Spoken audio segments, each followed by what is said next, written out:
Bonjour et bienvenue à tous sur cette vidéo dédiée au LBO. Dans cette vidéo, je vais vous définir ce que sont les leverage buyout. Le LBO, c'est un sigle et pas un acronyme, et en français, ça peut se traduire par rachat avec effet de levier. Il est donc tout naturel qu'au début de la vidéo, je vous définisse ce qu'est un effet de levier financier pour être précis, et qu'ensuite, je vous définisse ce qu'est un rachat et qu'est-ce que l'on rachète. Après cela, je vais m'efforcer de vous citer le plus exhaustivement que possible qui sont tous les acteurs d'un LBO et quels sont les types de LBO qui existent. Je vous expliquerai encore après comment est-ce que ces acteurs peuvent monter un LBO, pourquoi ces acteurs voudraient monter un LBO, de quoi ces acteurs devraient se méfier et comment peuvent-ils sortir d'un LBO. Cette vidéo, elle comportera 4 cas pratiques. Un pour vous expliquer ce qu'est un effet de levier financier, un pour vous montrer un LBO qui fonctionne, un autre pour vous montrer un LBO qui échoue, et un dernier pour vous montrer ce qu'est un effet de levier, cette fois-ci juridique. Tout au long de la vidéo, vous pourrez suivre l'avancement dans ce plan grâce aux annotations en haut à droite des diapositives. Mais alors donc, comme promis, avant de vous dire comment fonctionne un LBO, il va falloir décortiquer les termes de ce sigle un poil barbare. Dans un LBO, il existe en réalité 3 types d'effets de levier, comme nous le verrons au fur et à mesure de la vidéo. Mais pour l'instant, laissez-moi vous présenter donc l'effet de levier financier dont la définition est la suivante. Premièrement, c'est l'utilisation de l'endettement, de la dette, pour augmenter la capacité d'investissement d'une entreprise, d'un organisme financier ou d'un particulier. Et deuxièmement, c'est l'impact de cette utilisation de dette sur la rentabilité des capitaux propres initialement investis. Pour vous donner un exemple et un premier cas pratique, imaginons que vous êtes un investisseur particulier et que vous disposez de 30 000 euros à investir en immobilier. Votre CIP, votre conseiller en immobilier patrimonial, vient de vous appeler. Il vous informe que vous avez deux choix pour investir vos 30 000 euros et essayer de les faire fructifier. Premier choix, un appartement de 20 mètres carrés sur Nevers, dans la Nièvre, qui vous coûtera 30 000 euros tout pile et qui vous apportera, allez, disons, 10% de rentabilité, soit, si on fait le calcul, 250 euros par mois de loyer. Deuxième choix, vous pouvez acheter un appartement absolument génial à Nantes à 300 000 euros, pour lequel vous pourriez faire un prêt sur 10 ans de 270 000 euros avec l'aide de vos 30 000 euros pour constituer l'apport initial. Ce prêt vous serait facturé, disons, 5%. Parce que oui, votre prêt, en l'occurrence, vous le feriez en pleine période de hausse des taux directeurs de la Banque Centrale Européenne.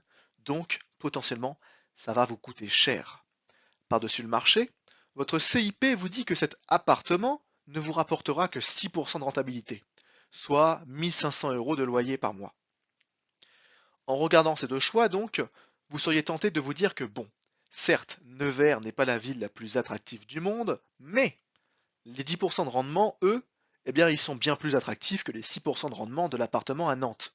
Et puis surtout, vous n'avez pas envie de vous enquiquiner avec un prêt à 5% d'intérêt qui tous les mois vous coûte plus cher à rembourser que l'appartement ne vous rapporte de loyer. Cependant, c'est à partir de là que l'effet de levier nous réserve pas mal de surprises. Projetons-nous dans 10 ans. Premier cas, dans 10 ans, vos 30 000 euros investis à Nevers vous ont rapporté 3 000 euros tous les ans, soit 30 000 euros au bout de 10 ans, soit un rendement de 100%, c'est-à-dire 10% tous les ans. Jusqu'ici, rien d'anormal.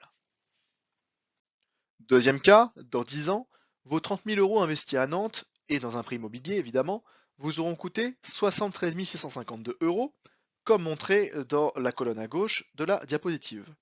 Et alors, combien est-ce qu'ils vous auront rapporté? Eh bien, ils vous auront rapporté 180 000 euros de loyer. En bref, comme montré à droite cette fois-ci, votre investissement vous aura rapporté un surplus de 106 438 euros, ce qui veut dire que vos 30 000 euros de départ vous auront offert un rendement final de 254,79% sur 10 ans, soit 25,479% par an. Pour les plus sceptiques d'entre vous, je vous ai remis une diapositive récapitulative.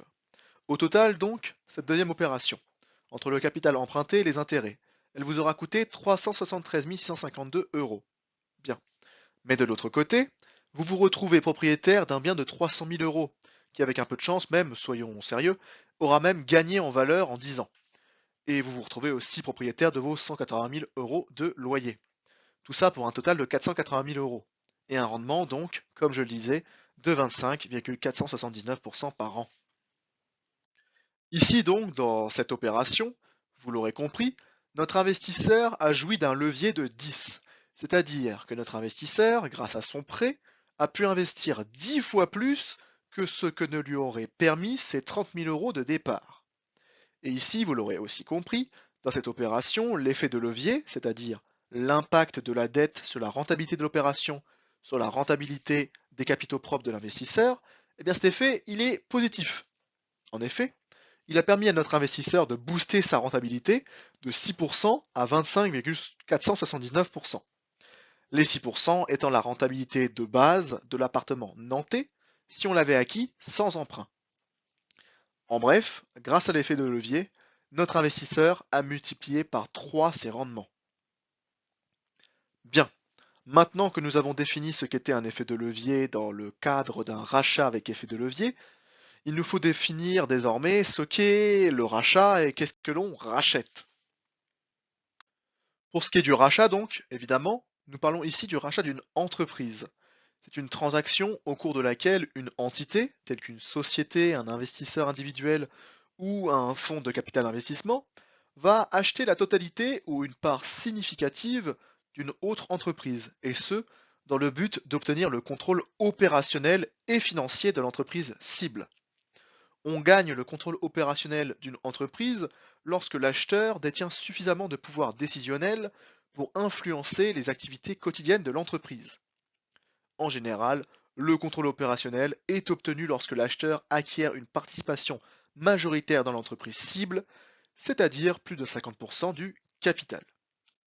Donc, pour en revenir à notre leverage buyout, ou rachat avec effet de levier, c'est un terme qui désigne une acquisition, un rachat d'une entreprise, et ce, en finançant l'opération par une utilisation massive de dettes, dettes dont le remboursement va se faire au moyen des résultats de l'entreprise cible. Pour ce faire, les acquéreurs constituent une société, que l'on appelle communément holding. Elle va, en s'endettant, racheter tout ou partie des actions de la société cible. Les actifs de la société acquise sont souvent utilisés comme garantie pour les prêts, au même titre que les actifs de la société acquéreuse d'ailleurs. Bien, maintenant, définir ce qu'est un effet de levier et ce qu'est un rachat sont deux choses, certes, mais à l'instant, dans ma définition d'un LBO, je viens de vous parler d'acquéreur et de holding. Pour savoir de quels acquéreurs est-ce que l'on parle, il va falloir, comme je l'ai dit dans l'introduction de ma vidéo, que l'on se pose la question de qui sont les acteurs d'une opération de LBO. Ensuite, pour savoir ce qu'est une holding, il va falloir que l'on se pose la question de comment fonctionne un LBO.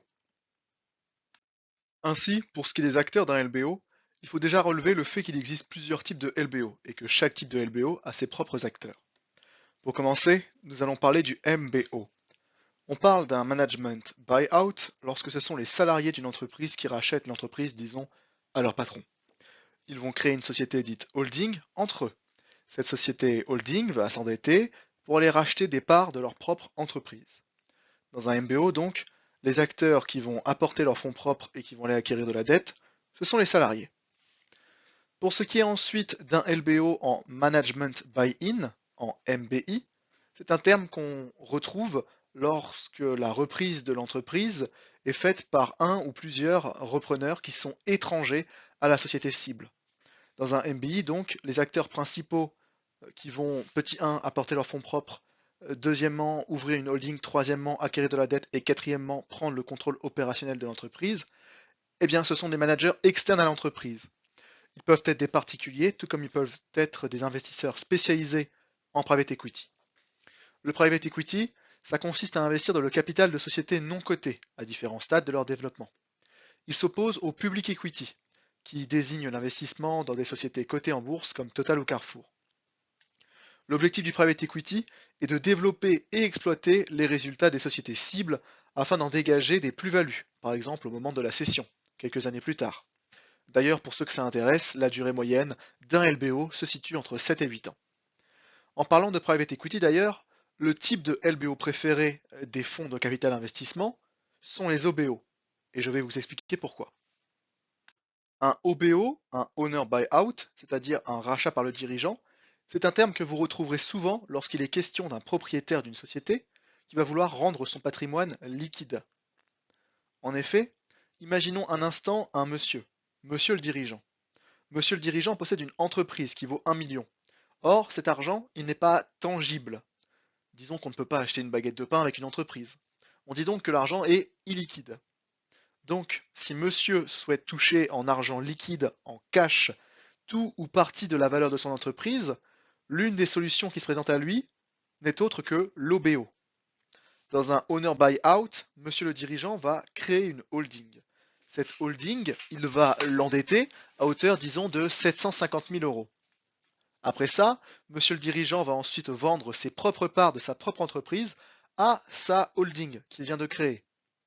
Ainsi, la holding et monsieur le dirigeant vont toucher les 750 000 euros en cash.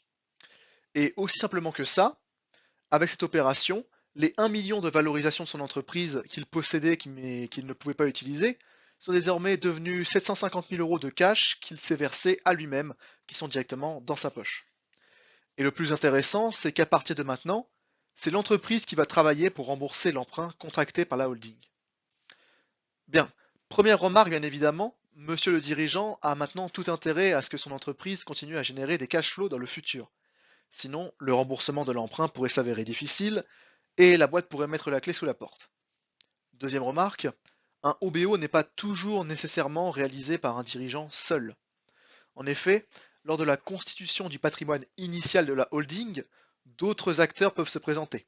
Par exemple, un dirigeant peut demander à ce que la holding soit pilotée par lui-même, certes, mais il peut aussi demander à être épaulé par un opérateur de private equity. Souvent, l'objectif sera que l'ancien dirigeant ne reste que minoritaire au capital et au contrôle opérationnel, tandis que l'opérateur de private equity deviendra lui majoritaire, et donc deviendra le nouveau dirigeant. L'intérêt de ce genre d'opération réside donc dans le fait que c'est un excellent outil de capital transmission, puisqu'il permet au dirigeant de recruter et de choisir son successeur en choisissant qui sera inscrit au capital de la holding. Et tout ça, il peut le faire en restant lui-même intéressé financièrement et juridiquement au développement de son entreprise, pendant la durée qu'il souhaite, et simplement, voilà, du moment qu'il reste inscrit au capital de sa holding, même si c'est en tant qu'acteur minoritaire, il pourra continuer à diriger et à contrôler comment évolue son entreprise. Pour ce qui est du successeur, si on prend effectivement le cas où ce serait un opérateur de fonds de private equity, l'intérêt d'un LBO réside dans le fait qu'une telle opération de transmission permet de limiter les risques de mauvaises surprises managériales, puisque le dirigeant historique, comme on l'a dit à l'instant, lui, il connaît parfaitement son entreprise, et le fait de le laisser rester plus ou moins longtemps au capital de la holding et donc au contrôle managérial de l'entreprise cible, ça va permettre à l'opérateur de private equity de se faire épauler par l'ancien dirigeant, se faire épauler dans ses décisions managériales. C'est pour cette raison donc que les OBO sont les opérations tout simplement préférées des fonds de private equity. Pour ce qui est du BIMBO, eh bien comme nous venons de le voir dans le MB et dans le OBO, les opérations de rachat avec effet de levier peuvent se réaliser par coparticipation entre des acteurs externes et des acteurs internes à l'entreprise concernée. Le BIMBO correspond donc à une opération réalisée à la fois par le management interne à l'entreprise et à la fois par des cadres externes à la dite entreprise. L'intérêt de ce LBO peut être multiple, notamment l'objectif peut être de faire reprendre le management de votre entreprise par des acteurs externes plus compétents. Ou bien vous pouvez aussi imaginer que vous êtes le dirigeant, vous souhaitez partir à la retraite et vous souhaitez léguer votre entreprise à vos salariés que vous adorez et que vous trouvez très prometteurs. Sauf que, encore une fois, imaginons, vous partez là tout de suite maintenant, et que actuellement, au sein de vos salariés, il n'y a pas encore le niveau d'expérience nécessaire pour continuer, voilà, à assurer la pérennité de l'entreprise. Dans ce cas, ce que vous pouvez faire, c'est un bimbo. Un bimbo où on va aller chercher des dirigeants ou un gérant à l'extérieur, un gérant qui va créer une holding avec vos managers et vos salariés.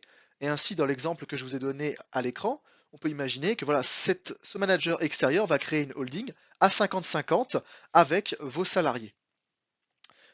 Pendant le temps où vos salariés et ce manager externe vont travailler ensemble, vos salariés pourront se faire la main et acquérir les compétences nécessaires pour développer votre entreprise.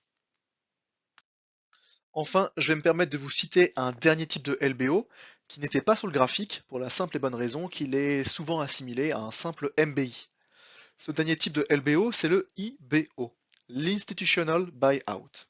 Un rachat institutionnel est un type de rachat dans lequel c'est un investisseur institutionnel tel qu'une société de private equity ou une institution financière comme une banque, une compagnie d'assurance, une compagnie de gestion d'actifs, etc., qui va aller acquérir une participation de contrôle, c'est-à-dire au moins 50% du capital, dans une entreprise cible. Maintenant qu'on a défini qui étaient les acteurs d'un LBO et qu'on a commencé à introduire le pourquoi est-ce qu'un acteur voudrait effectuer un LBO, vous êtes évidemment en droit de vous poser deux questions. La première question, c'est comment ces acteurs opèrent ces montages financiers.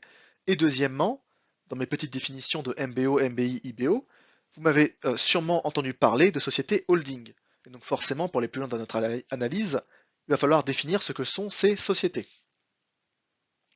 Vous l'aurez compris, la réalisation d'un rachat avec effet de levier d'une entreprise cible implique la création d'une entreprise tierce qui va servir à racheter les parts de cette entreprise cible en ayant pour vocation d'en obtenir le contrôle. Et ça, c'est la définition d'une société holding. Ensuite, au-delà du rôle de prise de contrôle, la holding va être l'entreprise qui va s'endetter, qui va enregistrer une dette à son bilan. Elle va se servir des flux de trésorerie de la société cible pour rembourser cette dette. Ainsi, ce que l'on va observer dans un LBO, c'est la création d'une holding qui va s'endetter, racheter des parts d'entreprise cible, et l'entreprise cible va verser, sous forme de dividendes, ses résultats à la holding afin de rembourser les dettes contractées. Mais alors, attention, en parlant de LBO, ce terme de société holding, vous le retrouverez sous de nombreuses formes. Par exemple, lorsqu'une holding est créée toute fraîchement, toute nouvellement, juste pour la réalisation d'un LBO, vous retrouverez souvent le terme de newco. Le préfixe new faisant référence à la création toute récente de la société, et co faisant référence au mot company. Vous trouverez aussi le terme de holdco, c'est-à-dire la company, en charge de hold, ce qui veut dire détenir, bref, en charge de détenir les parts de l'entreprise cible. Un troisième terme que vous pourrez retrouver sera celui du SPV, Special Purpose Vehicle. C'est-à-dire, traduit de façon très littérale, un véhicule d'investissement créé spécialement pour une occasion.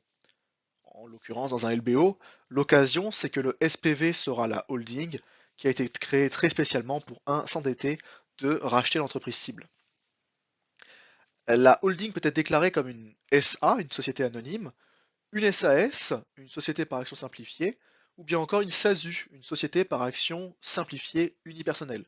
Bref, qu'importe, il est simplement nécessaire, lors de la création de cette société, de préciser dans les statuts que l'objet de son activité est la fusion avec une autre entreprise.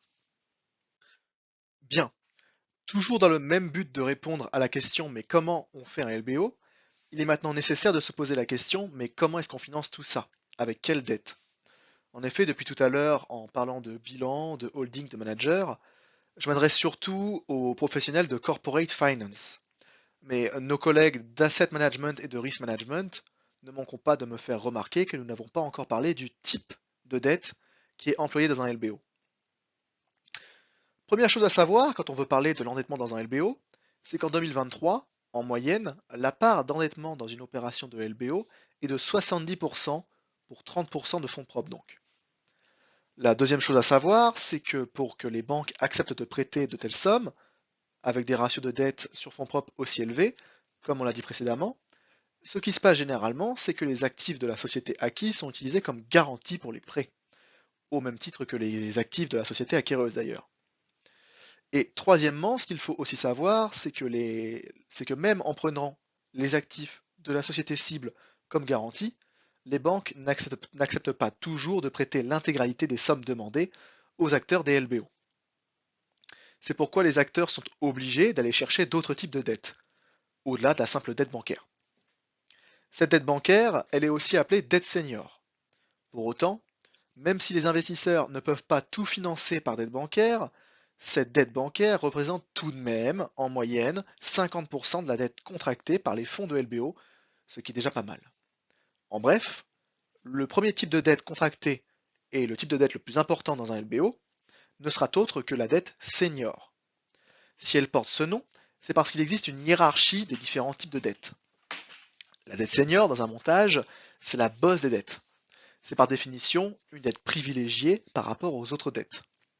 Elle est privilégiée de par le fait qu'elle sera remboursée de façon prioritaire aux autres dettes, et ce, quelle que soit la situation financière dans laquelle se trouve l'emprunteur. La dette senior s'oppose aux dettes subordonnées, dont le remboursement n'est pas prioritaire et qui n'offrent pas les mêmes garanties aux prêteurs. La dette senior d'un LBO présente les caractéristiques d'un emprunt à moyen terme, c'est-à-dire 5 à 7 ans, et le montant accordé par les banques est proportionnel à l'EBE de l'entreprise cible, c'est-à-dire l'excédent brut d'exploitation qui mesure la rentabilité dégagée par l'entreprise. Généralement, les banques acceptent de prêter jusqu'à 3 à 5 fois le montant de l'EBE de l'entreprise cible. Cette dette privilégiée est sécurisée par des garanties sur les titres de la société rachetée. Par ailleurs, des clauses dites covenants permettent aux banques d'être remboursées par anticipation si certains objectifs financiers du LBO ne sont pas atteints. Le droit légal qu'une banque a de se saisir de ces garanties-là peut être référé par le terme de lien.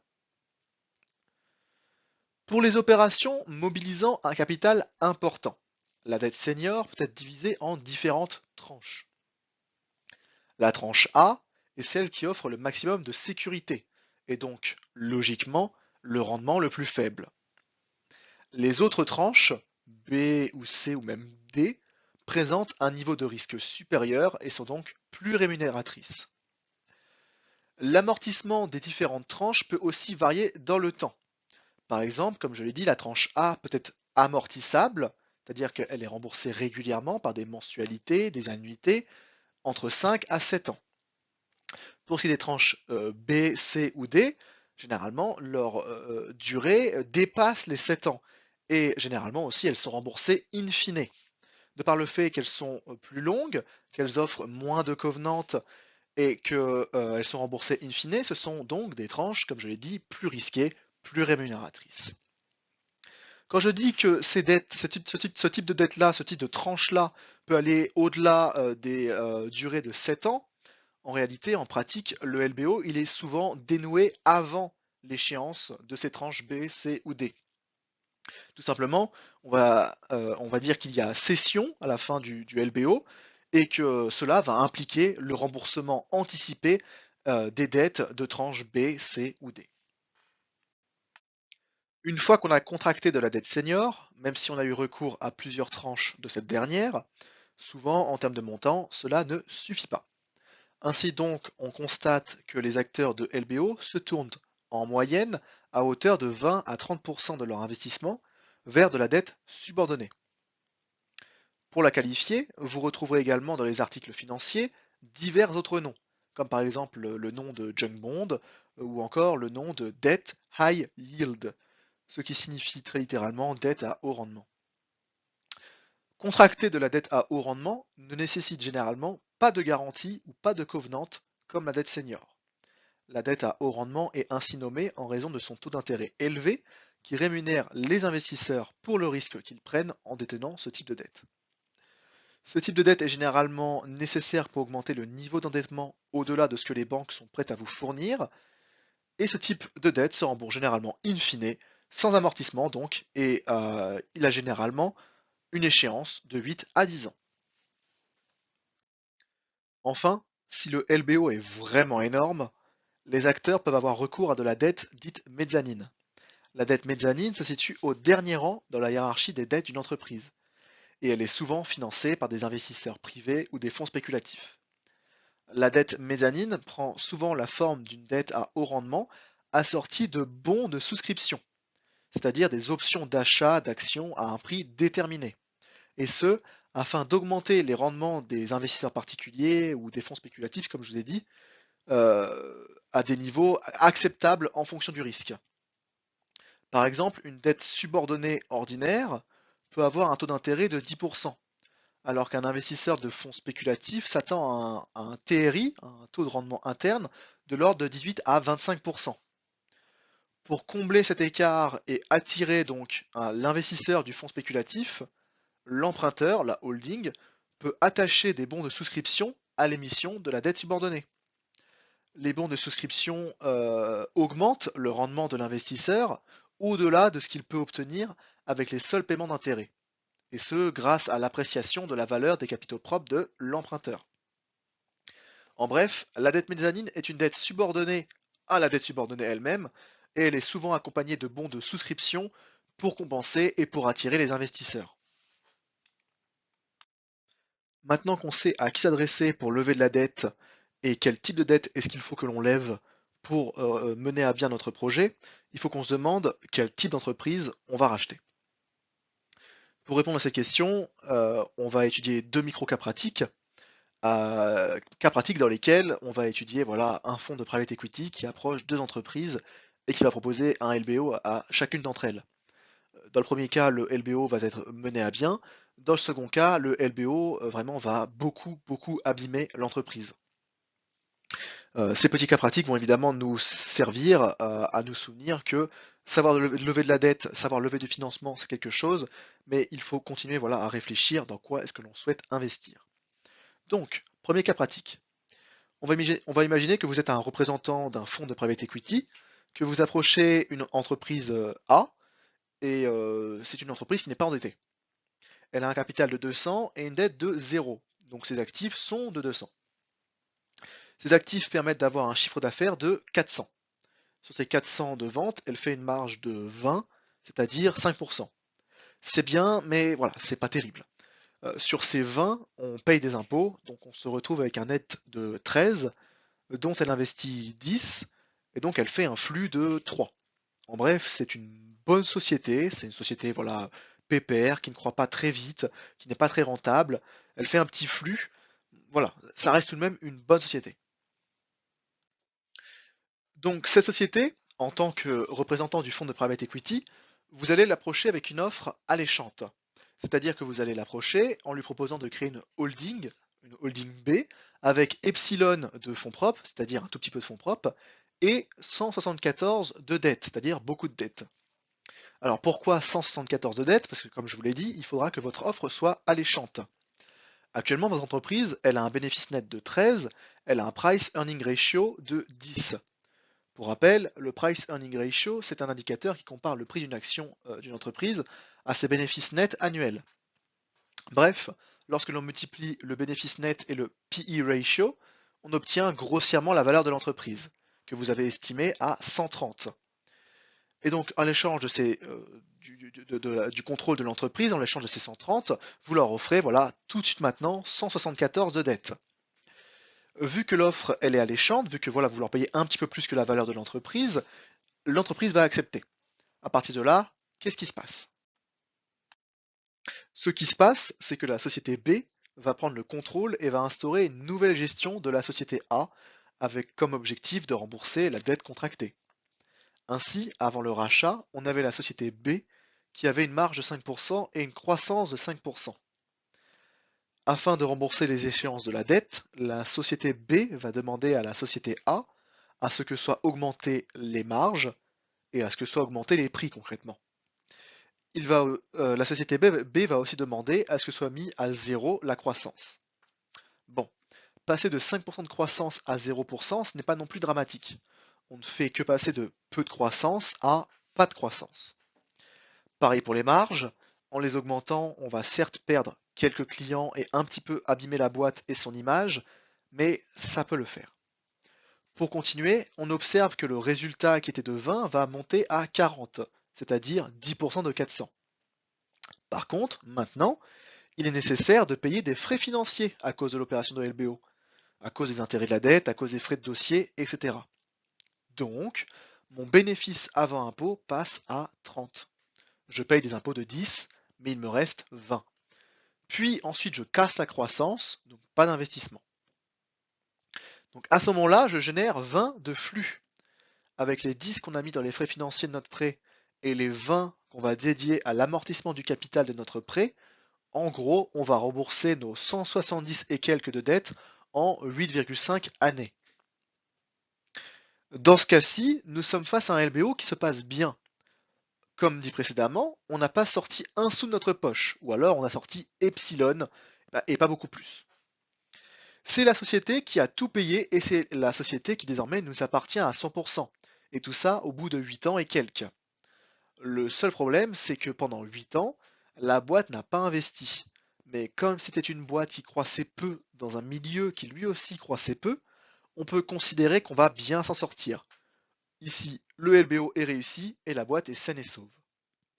Ça, c'est donc un exemple de LBO qui se passe bien. On observe qu'on s'est saisi d'une entreprise qui croissait peu et qui appartenait à un milieu qui croissait lui aussi très peu. Mais alors, qu'en est-il dans le cas où l'on souhaite avoir les yeux, disons, plus gros que le ventre et qu'on veut racheter une super entreprise qui fait des super performances dans un secteur extrêmement concurrentiel et en pleine évolution? Ça, c'est ce qu'on va voir dans le deuxième micro-cas pratique. Dans ce deuxième cas, vous êtes toujours un représentant de fonds de private equity. Sauf que cette fois, vous allez approcher une entreprise absolument brillante, l'entreprise C. L'entreprise a toujours 200 de capital, toujours pas de dette, toujours 400 de ventes, mais elle fait 60 de bénéfices, soit 15%. Elle paye des impôts de 20, affiche donc un bénéfice net de 40, et elle réinvestit absolument tout, dans sa croissance, parce que c'est une boîte brillante qui vise toujours plus haut et toujours plus fort, et surtout parce qu'elle est dans un milieu extrêmement compétitif, et donc qu'elle en a besoin de cet investissement. C'est une boîte bien gérée, elle est rentable, elle réinvestit tout, bref, c'est une vraie fusée. Donc vous, l'entreprise, cette fois-ci D, l'entreprise D, vous allez approcher cette entreprise C et vous allez utiliser la même technique de valorisation de la boîte que pour l'entreprise A. Donc vous allez multiplier le bénéfice net par le price earning ratio et la boîte est donc valorisée 40 fois 25, c'est-à-dire 1000. Et pour convaincre le dirigeant de l'entreprise, comme d'habitude, vous êtes généreux et vous proposez un petit peu plus que le prix de la boîte, donc vous proposez 1300. Même discours que tout à l'heure, avant on avait une marge de 15%, une croissance de 20%, des ventes de 400, etc. Après le rachat, on monte cette marge pour pouvoir rembourser les échéances de la dette. On la passe à 25% et on met un terme à la croissance. 400% x 25%, ça nous donne désormais 100 de bénéfices bruts, ce qui est énorme. Mais souvenez-vous de ce que je vous ai expliqué au tout début de la vidéo. Utiliser l'endettement pour booster ses investissements, c'est génial tant que l'on peut assumer les coûts de la dette. Or, ici, le coût de la dette, il est élevé, bien trop élevé. En effet, on va payer 78 de frais financiers et on va se retrouver avec seulement 22 de bénéfices avant impôt, c'est-à-dire littéralement moins que les bénéfices avant impôt d'avant le rachat. À partir de là, vous l'aurez compris, ça commence à sentir le roussi. À cela, on retranche les impôts. Ils ne sont plus que de 7, mais c'est parce que les impôts, c'est proportionnel au résultat. Donc, c'est pas une si bonne nouvelle que ça. 22 moins 7, ça nous donne 14 de bénéfices nets. On met les investissements à zéro, comme prévu, et on sort enfin 14 de flux, ce qui va nous permettre de rembourser le capital de la dette. Évidemment, vous l'aurez compris, 14 de flux pour rembourser 1300 de dette, autant vous dire qu'on n'est pas sorti des affaires, puisque ce ne sont pas moins de 93 années qu'il nous faudra pour rembourser la dette. 93 années durant lesquelles nous allons devoir maintenir nos marges à des très forts niveaux, en faisant fuir nos clients donc mécaniquement. 93 années durant lesquelles nous allons maintenir notre croissance à zéro, tandis que nos concurrents, eux, vont continuer à croître. Bref, dans ce cas-ci, même en faisant l'acquisition d'une boîte brillante, le LBO va très sûrement échouer et la boîte va sûrement partir en banqueroute. Quelles conclusions pouvons-nous donc tirer de ces deux entreprises? Quand pouvons-nous espérer réussir un LBO et quelles sont les entreprises cibles les plus adaptées? Eh bien, grâce à ces deux cas pratiques, on peut dresser un tableau qui s'affiche maintenant à l'écran. Un LBO, en règle générale, ça se passera très bien si vous reprenez une entreprise qui a du potentiel, mais qui est mal gérée par son dirigeant actuel. Si vous vous débrouillez mieux que lui, vous pourrez même améliorer la santé de la boîte d'ailleurs. Le LBO passera encore mieux si vous faites ça dans un secteur, un environnement qui n'est pas trop compétitif. Comme ça vous laisse le temps de tranquillement rembourser la dette de votre holding et de tranquillement devenir le dirigeant dont tous vos employés rêveraient. Là où un LBO ne passera pas, c'est dans le cas où vous souhaiteriez avoir les yeux plus gros que le ventre et que, 1, vous vous retrouvez à racheter une entreprise brillante avec un dirigeant brillant, donc une entreprise avec une bonne gestion, et que vous remplacez ce même dirigeant alors que vous-même vous n'y connaissez rien au milieu. Deuxièmement, un LBO peut échouer lorsque vous vous retrouvez à racheter dans un secteur en plein développement et où le moindre retard d'investissement serait fatal pour votre boîte. Dans ce cas de figure-ci, vous ne pouvez pas vous permettre d'assommer la croissance de la boîte à grands coups de dette. À ce stade de la vidéo, maintenant, on sait qui fait des LBO, comment est-ce qu'on finance un LBO et quelle boîte est-ce qu'il faut racheter. Mais encore une fois, on a quand même le droit de se poser encore plus de questions pour aller plus loin. On peut se demander, mais pourquoi faire un LBO? À cette question, comme vous pouvez le voir à la diapositive qui s'affiche, j'ai 3 réponses à apporter. La première raison n'est autre que l'effet de levier financier que nous avons présenté au tout début de la vidéo. Au tout début de la vidéo, nous avions défini que l'effet de levier financier, c'était l'utilisation de l'endettement pour augmenter la capacité d'investissement d'un acteur, et on a aussi dit que c'était une mesure de l'impact de cette dette sur la rentabilité des capitaux propres. C'est-à-dire que c'était une mesure de l'effet de boost de l'efficacité de vos capitaux que la dette peut vous apporter. Dans l'exemple que je vous avais donné, on s'était amusé à avoir recours à un effet de levier de 10. C'est-à-dire qu'on investissait 10 fois plus que notre somme de départ pour faire passer notre rendement annuel de 6% à 25,48%. C'était une opération immobilière rondement menée. La simple différence ici, c'est que dans un LBO, ce que l'on achète, ce sont des entreprises et non pas des appartements nivernais ou ligériens. Les Ligériens, pour l'anecdote, ce sont les habitants du bassin de la Loire. Donc, comme je disais, un LBO et un achat immobilier peuvent être très ressemblants. Imaginons ici que vous êtes encore une fois un représentant de fonds de private equity et que vous avez émis des parts sur les marchés financiers et que vous avez réussi à amasser 250 000 euros. Ces 250 000 euros, ils proviennent de la part d'investisseurs particuliers qui ont confiance en vous, dans votre capacité à réinvestir leurs fonds dans des entreprises très innovantes, très dynamiques, qui vont leur rapporter gros. Comme je disais, c'est très ressemblant à un investissement immobilier parce que, encore une fois, avec ces 250 000 euros, vous allez avoir deux choix. Premier choix, c'est d'investir ces 250 000 euros dans une petite start-up. Et deuxième choix, c'est d'aller chercher, comme vous avez dit, voilà, le gros appartement nantais. Le deuxième choix, en gros, c'est d'aller utiliser ces 250 000 euros-là pour lever un maximum de dettes subordonnées, de dettes mezzanines, afin de booster la rentabilité de vos capitaux propres. Donc, grâce à ce boost de rentabilité que vous pouvez aller chercher, par effet de levier, en 2022, les fonds de LBO, ils ont généré en moyenne pas moins de 10% de rendement annuel. Tandis que les premiers quartiles des meilleurs fonds de LBO, eux, ils ont généré jusqu'à 29,5% en moyenne. Bref, dans les fonds de LBO, si tant est que l'effet de levier financier soit positif et si tant est que le LBO fonctionne, les rendements peuvent être tout simplement ahurissants. Il est à noter cependant que les rapports de ces fonds préféreront souvent s'exprimer en taux de rendement interne, le TRI. C'est un indicateur financier qui mesure la rentabilité d'un investissement et qui est calculé en amont de la réalisation d'un projet d'investissement en private equity. Le taux de rendement interne, c'est le taux d'actualisation qui permet d'égaliser la valeur actualisée nette, la VAN, à la valeur de l'investissement initial. Mais grossièrement, si vous, à la maison, vous souhaitez mesurer la rentabilité d'un LBO qui est terminé, vous pouvez également employer l'expression que je vous ai remis en bas à gauche de la diapositive, c'est-à-dire TRI égale valeur finale sur montant investi, tout ça à la puissance 1 sur n, moins 1. Bien. Le second effet de levier que nous pouvons citer, c'est l'effet de levier juridique. C'est le plus complexe des effets de levier. Pour comprendre cet effet de levier, il va falloir qu'on se remette dans le contexte. Comme on l'a déjà expliqué, si vous souhaitez faire partie des dirigeants de la société cible rachetée, il va falloir que vous fassiez partie des partenaires de la holding et donc que vous mettiez la main à la pâte lors de la constitution de l'apport initial de la holding. Disons que votre holding se saisit de 100% des droits de contrôle de la société cible, via ses apports initiaux et via une grande partie de dette.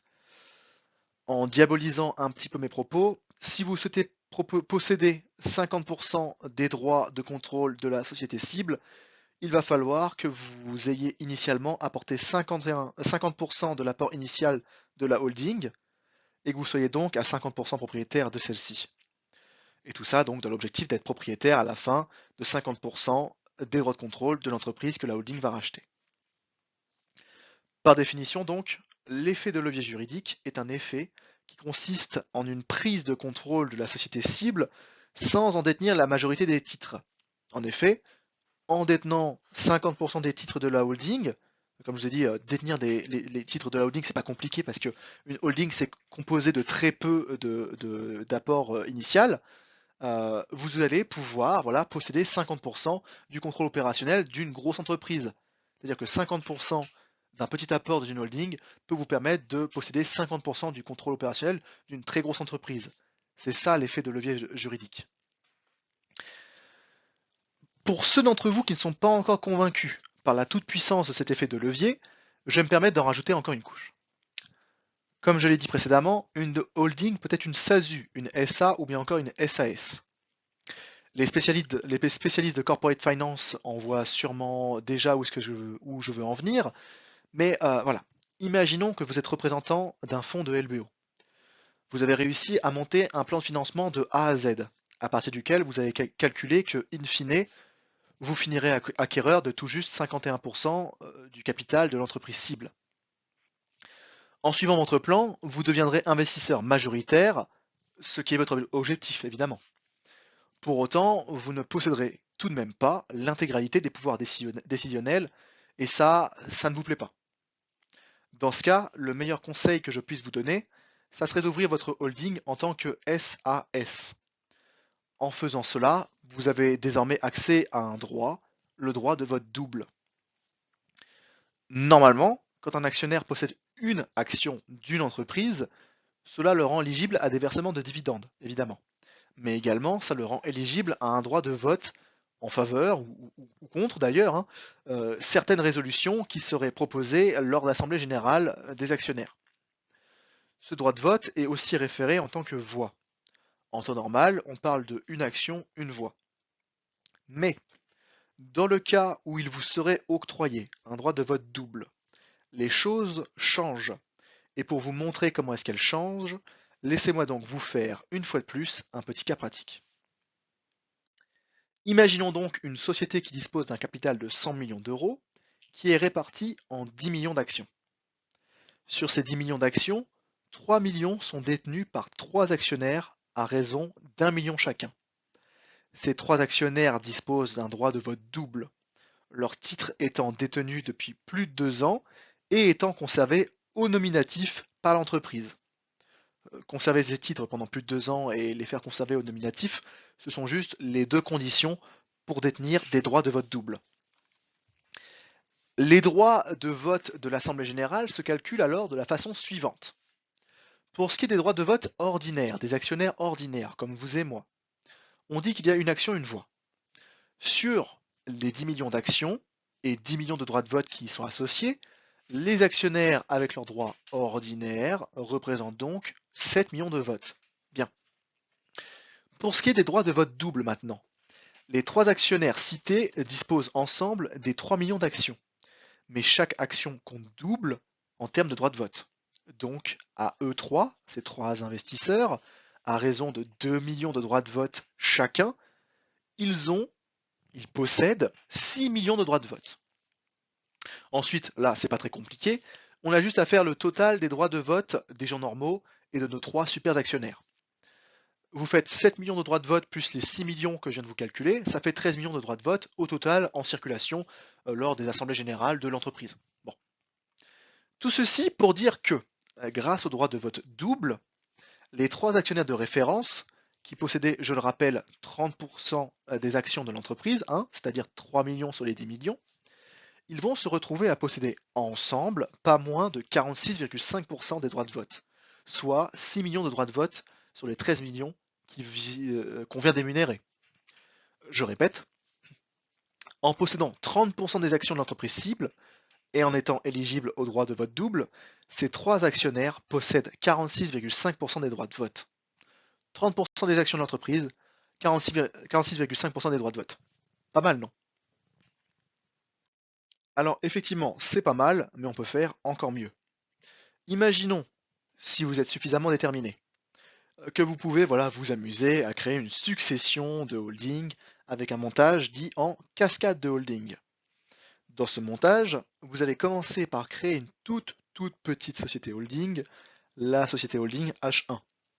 Dans cette holding H1, vous allez vous arranger pour être majoritaire en vous saisissant de 51% de son capital, soit ici 133 000 euros. Ensuite, avec cette petite holding H1, vous allez vous endetter auprès de banques, ou alors d'instituts spécialisés dans le private lending, ou alors auprès d'investisseurs particuliers, etc. Ça n'a pas forcément d'importance.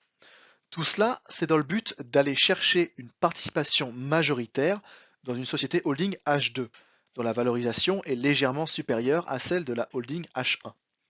L'objectif, c'est que cette holding H2 s'endette ou fasse appel à encore d'autres investisseurs particuliers d'ailleurs, pour qu'elle aille chercher elle-même une participation majoritaire dans une société holding H3 qui est encore un peu plus grosse, et ainsi de suite. Ensuite, vous pourrez répéter ce processus jusqu'à ce qu'une de ces holdings finisse par se porter acquéreuse de participation majoritaire dans une grosse société cible. Ainsi, en théorie, un repreneur ne disposant que d'un capital de 133 000 euros pourra acquérir et contrôler une cible ayant une situation nette de 1 million d'euros. C'est aussi ça l'effet de levier juridique. Là, je pense qu'avec les trois leviers d'action de l'effet de levier juridique, je vous ai tous plus ou moins convaincus que l'effet de levier juridique peut être perçu comme surpuissant. Cependant, pas d'inquiétude, deux éléments viennent limiter l'efficacité de cet effet de levier. Premier élément, d'abord, il sera difficile aux repreneurs de trouver des investisseurs acceptant de financer une partie si importante de l'acquisition. Dans l'exemple ci-dessus, ils apportent 127 000 plus 250 000 plus 490 000, soit 867 000 euros, tandis que le repreneur n'apporte que 133 000 euros. Et aussi, les investisseurs seront peu intéressés de se retrouver détenteurs de participation dans des sociétés intermédiaires, celles-ci étant par définition peu liquides. Parce que bon, oui, une entreprise, ça se revend, mais une holding qui n'a que de la dette au bilan et qui ne produit pas de richesse, c'est pas pareil. Bon. Deuxième point, ensuite, concernant plus spécifiquement le montage de LBO, un argument de taille s'oppose à l'utilisation du levier juridique. C'est l'effet du levier fiscal. Car pour pouvoir bénéficier du levier fiscal, il faudra nécessairement opter pour le régime d'intégration fiscale qui impose de détenir à chaque niveau d'interposition au minimum 95% des sociétés, ce qui est une condition sine qua non pour pouvoir imputer les déficits de la holding sur les bénéfices réalisés par la cible. D'ailleurs, l'effet de levier fiscal, parlons-en. Le levier fiscal découle donc d'une intégration fiscale entre la société holding et la société cible. Elle va permettre notamment d'imputer les pertes de la holding sur les bénéfices de la société cible. En effet, la holding va être dans un état où elle sera dite déficitaire, puisqu'elle ne produit à proprement parler aucune richesse et que par contre, elle a une dette à rembourser, évidemment. Ainsi, si la société cible produit, disons, 100 de richesse et que la holding est déficitaire, disons, de 20, l'intégration fiscale va permettre d'imputer, comme j'ai dit, ces 20 de déficit des 100 de richesse. Et donc la société cible n'aura à déclarer à l'imposition que 80 de richesse. Ainsi, dans la globalité, vous paierez moins d'impôts. Bon, très bien. Quand on voit tous les intérêts d'un LBO, on est tenté de se demander, mais alors pourquoi pas moi, déjà? Pourquoi est-ce que moi, j'irai pas racheter tout ce qui bouge autour de moi pour aller profiter de tous ces effets de levier de cette merveilleuse opération? Évidemment, la question, elle n'est pas bête, mais quand même, laissez-moi citer deux trois écueils des LBO avant que vous n'appeliez votre banquier pour lever 35 millions de dettes pour aller racheter Gosport. Premièrement, laissez-moi vous dire que dans le pire des cas, un acteur de LBO risque évidemment de faire défaut. On en parle depuis le tout début de la vidéo, avec mon exemple avec les deux appartements, mais si la dette peut certes vous permettre de faire bondir votre rendement de 6% annuel à 25% annuel, elle vous soumet également à une énorme épée de Damoclès au-dessus de la tête. Si vous n'êtes pas en mesure de rembourser votre prêt, votre bien immobilier peut finir par être saisi. Deuxième cas, un peu moins pire mais tout de même catastrophique, l'effet de levier peut être négatif. Ce phénomène, on l'a aussi d'ores et déjà observé, rappelez-vous, dans notre deuxième micro-cas. Dans notre deuxième micro-cas avec un LBO qui échoue, face au poids de la dette, notre entreprise, qui était pourtant brillante, hein, elle se retrouvait avec un bénéfice avant impôt moindre que avant le LBO. Et tout ça alors que nous avions augmenté grandement les marges de l'entreprise et qu'elle avait miraculeusement réussi à toujours maintenir le même niveau de vente. Parce qu'effectivement, dans la vraie vie, vous l'aurez deviné, quand on augmente les prix, on ne maintient pas le même niveau de vente. Donc voilà, cette entreprise-là, elle se débrouillait bien, et pourtant, le poids de la dette était beaucoup trop élevé, et cette entreprise va sûrement faire défaut d'ici quelques années. Troisièmement, dans un cas encore un peu moins grave, mais qui peut tout de même mener à la mort de l'entreprise rachetée, hein, le LBO peut bien évidemment causer une perte de compétitivité, puisque comme nous l'avons expliqué, en réduisant la croissance de votre entreprise, en réduisant les investissements de votre entreprise, pour que les flux viennent rembourser vos emprunts, hein, vous risquez grandement de vous exposer si le milieu dans lequel vous évoluez est en forte croissance. Et dernièrement, mais pas des moindres, un LBO peut être source d'une passation mouvementée. Un changement au niveau de la direction entraîne parfois des instabilités au niveau interne et externe. Il n'est pas rare de perdre une grande partie de sa clientèle lors du rachat d'une entreprise, d'où l'importance prépondérante des profils qui constitueront la nouvelle équipe dirigeante. Tout le monde n'a pas les épaules pour acheter des entreprises comme Toys R Us qui ont malheureusement fait l'objet d'un LBO mal réalisé. Enfin, pour finir cette vidéo, je vais vous demander un dernier effort d'imagination. Imaginons que vous avez bien choisi votre entreprise. Vous avez choisi un secteur peu compétitif et vous avez repris une entreprise prometteuse, mais qui était ralentie par un ancien dirigeant qui était plus proche du despote que du PDG. Bon, grâce à votre nouvelle gouvernance brillante, votre entreprise a réussi à rembourser l'intégralité de sa dette et elle réalise désormais des investissements cruciaux qui lui permettent d'être la leader de son marché.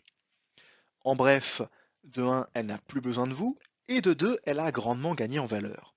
La question qui arrive donc est la suivante. Comment faites-vous pour récupérer cette grande valeur et pour pouvoir enfin profiter des fruits de votre travail acharné? Eh bien, laissez-moi répondre à cette question par plusieurs portes de sortie qui se présentent à vous. Premièrement, les acquéreurs peuvent vendre leur entreprise acquis à un autre industriel. C'est le cas par exemple de Picard, qui a été vendu en 2015 à Arista. Cette technique, elle permet généralement d'obtenir le meilleur prix pour le revendeur, dans la mesure où les synergies potentielles entre les deux entreprises sont valorisées. Elles sont donc intégrées dans le prix de vente. Donc c'est généralement voilà, la solution de sortie la plus rémunératrice. C'est aussi une sortie qui peut être intéressante stratégiquement, puisque si vous faites reprendre votre entreprise brillante à une autre entreprise brillante qui ont des bonnes synergies entre elles, comme par exemple un constructeur automobile et un constructeur de batteries automobiles, eh bien voilà, vous pouvez vraiment augmenter la valeur de l'entreprise. Cependant, évidemment, il y aura toujours un défaut à cette opération. L'équipe dirigeante est généralement opposée à ce type d'opération, puisque l'équipe dirigeante va perdre le contrôle du groupe et in fine, elle va perdre de son indépendance. Deuxièmement, une autre porte de sortie qui se présente à vous, c'est le fait de décider de vendre votre entreprise acquise grâce à un LBO à un autre fonds de LBO.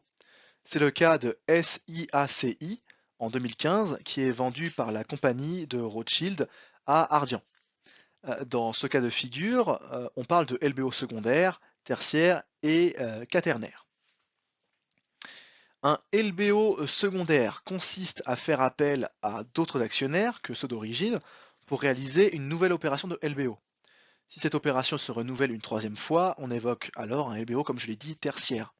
Il en va de même pour la quatrième opération, dénommée quaternaire. Voilà. Cette solution, elle est envisageable uniquement dans le cas où l'entreprise est suffisamment rentable ou bénéficie de bonnes perspectives de croissance.